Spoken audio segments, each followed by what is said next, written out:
भाई जणे कमेंट करथिले मणिनाग दुर्गा मंदिर विषय रे। पुरी जिलार सत्यवादी निकटस्थ रत्नचिरा नदीर कूले कूले सुंदर गाँटीए।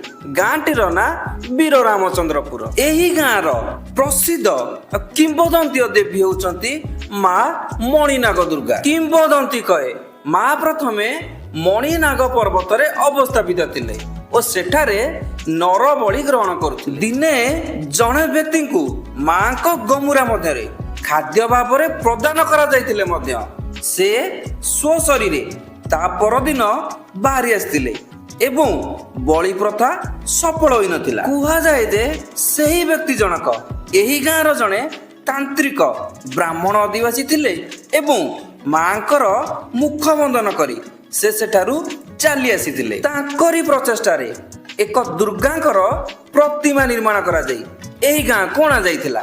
जेहेतु माँ मणिनाग पर्वतरु आसीथिले सेथिपाई से मणिनाग दुर्गा भावरे एठारे बेस परिचित। माँ को विषय रे अनेक गुड़िए लोक कथा रही।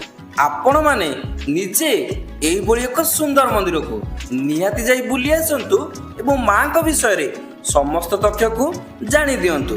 जदि जानिछंती कमेंट करी निहाती जणातु। आउ आपण अंचल रे कौन कौन किंबदंती जगह अच्छी कमेंट करी एही भाई को बड़ी जणातु। चेष्टा करी निहाती पहुंचिया पई।